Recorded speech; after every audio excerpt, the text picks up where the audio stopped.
First Samuel chapter 24. And it came to pass when Saul was returned from following the Philistines that it was told him, saying, Behold, David is in the wilderness of En-gedi. Then Saul took 3,000 chosen men out of all Israel, and went to seek David and his men upon the rocks of the wild goats. And he came to the sheepcotes by the way, where was a cave, and Saul went in to cover his feet, and David and his men remained in the sides of the cave. And the men of David said unto him, Behold, the day of which the Lord said unto thee, Behold, I will deliver thine enemy into thine hand, that thou mayest do to him as it shall seem good unto thee. Then David arose and cut off the skirt of Saul's robe privily. And it came to pass afterward that David's heart smote him, because he had cut off Saul's skirt. And he said unto his men, The Lord forbid that I should do this thing unto my master, the Lord's anointed, to stretch forth mine hand against him, seeing he is the anointed of the Lord. So David stayed his servants with these words, and suffered them not to rise against Saul. But Saul rose up out of the cave and went on his way. David also arose afterward and went out of the cave and cried after Saul, saying, My lord the king. And when Saul looked behind him, David stooped with his face to the earth and bowed himself.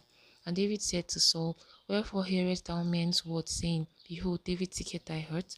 Behold, this day thine eyes have seen how the Lord hath delivered thee today into my hand in the cave.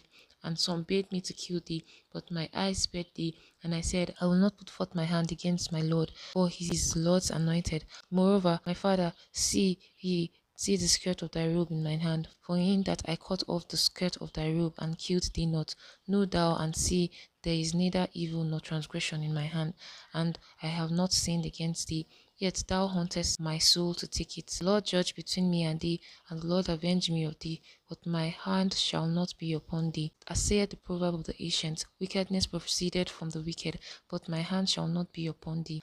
After whom is the king of Israel come out? After whom dost thou pursue? After a dead dog, after a flea. The Lord therefore be judge, and judge between me and thee, and see, and plead my cause, and deliver me out of thine hand. And it came to pass, when David had made an end of speaking these words unto Saul, that Saul said, Is this thy voice, my son David? And Saul lifted up his voice and wept. And he said to David, Thou art more righteous than I, for thou hast rewarded me good, whereas I have rewarded thee evil. And thou hast shewed this day that thou hast dealt well with me.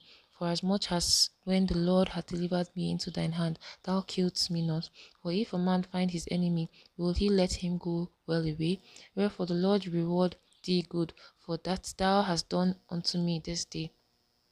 And now, behold, I know well that thou shalt surely be king, and that the kingdom of Israel shall be established in thine hand. Swear now therefore unto me by the Lord, that thou wilt not cut off my seed after me, and that thou wilt not destroy my name out of my father's house. And David sware unto Saul, and Saul went home, but David and his men gat them up unto the hold.